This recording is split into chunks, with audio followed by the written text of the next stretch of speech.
Hello, my name is Mirela Anghel, and I'm going to have a presentation entitled Personal Space in Intercultural Relations, a paper that I submitted with my colleague Nicoleta Aurora Popescu for the World Lumen Congress happening between 26th to 30th of May 2021. Our presentation is based, as I said, on the personal space in intercultural relations. And I shall start by saying that this concept of public space was analyzed and mainly imposed by Jürgen Habermas. Habermas reconsiders the conception of public space in his studies, which began decades ago, with regards to system theory and in particular on the pragmatics of communication. The public space has soon become for him an integral part of a perspective on communicative action, understood as a discursive negotiation of norms and values based on intersubjectivity and linguistic and cultural competence. This communicative action and the type of rationality on which it is based are different from the strategic action and the instrumental rationality that is irreducible to it. Strategic action is goal-oriented and manipulative. Communicative action aspires to mutual understanding, mutual trust, and knowledge. Leslie Haydock, in 1983, published a study that compares the personal space with a three-dimensional electric field possessing a force that decreases with distance and has positive or negative poles that are responsible for the attraction or repulsion of certain objects. Other researchers have defined proximity as the way in which man communicates through a structured microspace, the distance that the man consciously maintains between himself and the other person while physically relating to other person with whom he interacts. Now, this personal space can be seen as the way in which individuals expect the space around them to be used. Therefore, transforming general interpersonal goals into behavioral and spatial terms. This proximity corresponds to that circumscription of the geographical space represented by the dissemination area of the media product. It is in fact a territorial criteria, from the widest and the most distant space to the smallest and closest space. The phrase dead per kilometer is an illustration of this notion of geographical proximity. The closer the event took place, the more people must be involved in order to have a chance to be reported in the press. 1,000 deaths, for instance, per 10,000 kilometers are less important than 100 deaths per 1,000 kilometers, and even less important than 1 death per kilometer. Psycho-effective proximity refers to emotional, like life, death, love, or money. Temporal proximity is the very essence of the news. It is related to the moment. It presupposes novelty. The socio-professional proximity and the social-cultural proximity concerns the social condition, the profession, the culture, the social environment of the receiver. Political ideological proximity refers to the political commitments of individuals at the center of the political press. For Edward T. Hall, It is in the nature of animals and man, of course, to display the behavior we call territoriality. By doing so, individuals use their senses to distinguish between space, distance, and so on. For instance, the American subjects in Edward T. Hall's sample, which are middle-aged class adults, mostly natives from the Northeast coast, had 4 main distant areas marked mainly by changes in voice volume. The intimate area, 18-inch contact, is usually reserved for spouses, lovers, and close friends, people who make love, caresses, breastfeeding, and personal discussions.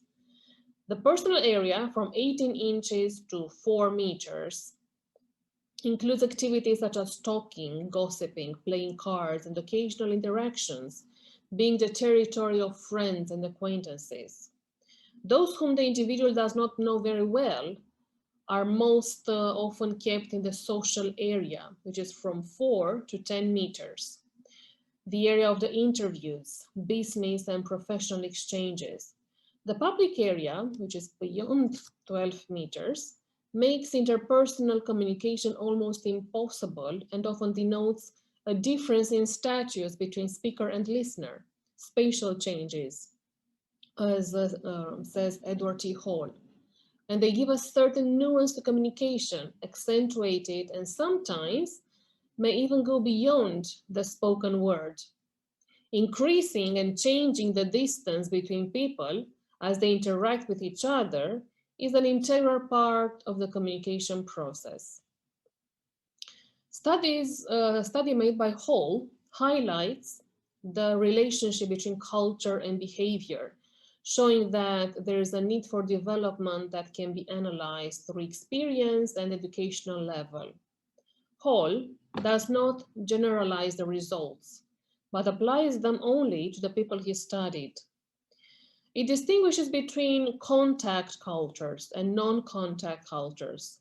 Contact cultures, according to him, may include people from Arabia, South Europe, and Latin America, who agree that to get closer and even want to do so, they want to get closer, while North Americans, Asians, and Indians would be part of the non-contact cultures.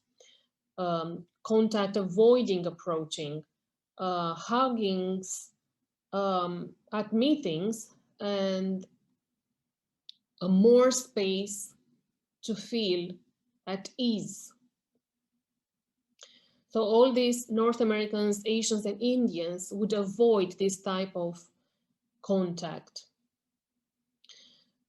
This would have not only a geographical explanation, according to Edward Hall, but also a cultural one as well.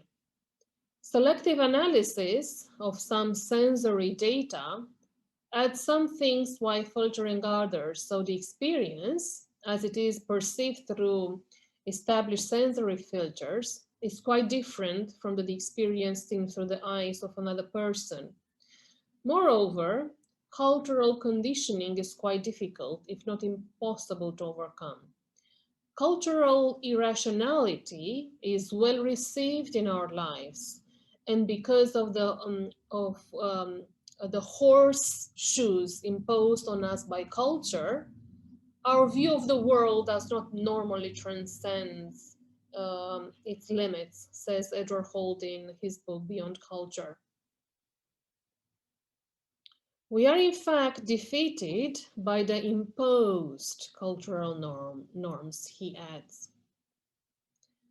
Madeline Schmidt in 1972 proposed a theoretical network that identifies culture as one of the 5 variables that predict social distance. And these are the following: social identity, the identity of particular individual and his social role; the status; cultural distance, differences in value influenced by cultural variations; physical distance, actual proximity; and or ecological position, and last, personal space or personal distance, emotional differences and or interpersonal closeness. Finally, Cantor warns that the amount of space required for an individual to carry out a certain activity must be different from the use of space by individuals in daily exchanges.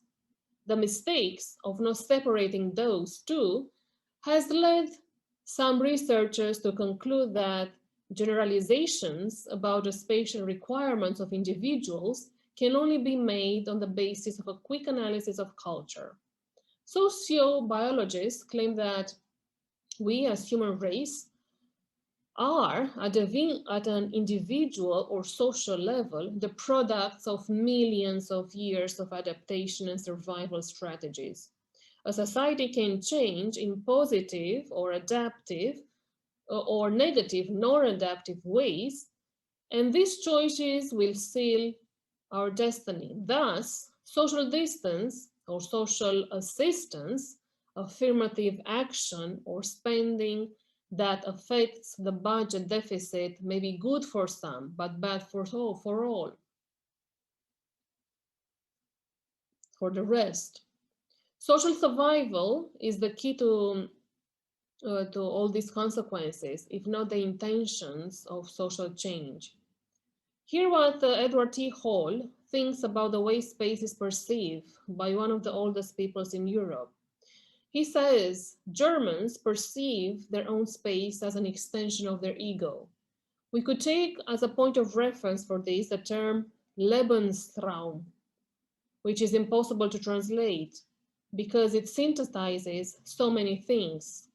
Hitler used it as an effective psychological tool to persuade the Germans to conquer. Regardless of the social interaction that we have, in order to improve communication, the conclusion is that we have one short chance to prevent difficulties or, on the other hand, solve them when it comes to them when they arise, and that is to appeal to cultural values. By appealing to cultural values, the best communication strategies are in place. Thank you for your attention.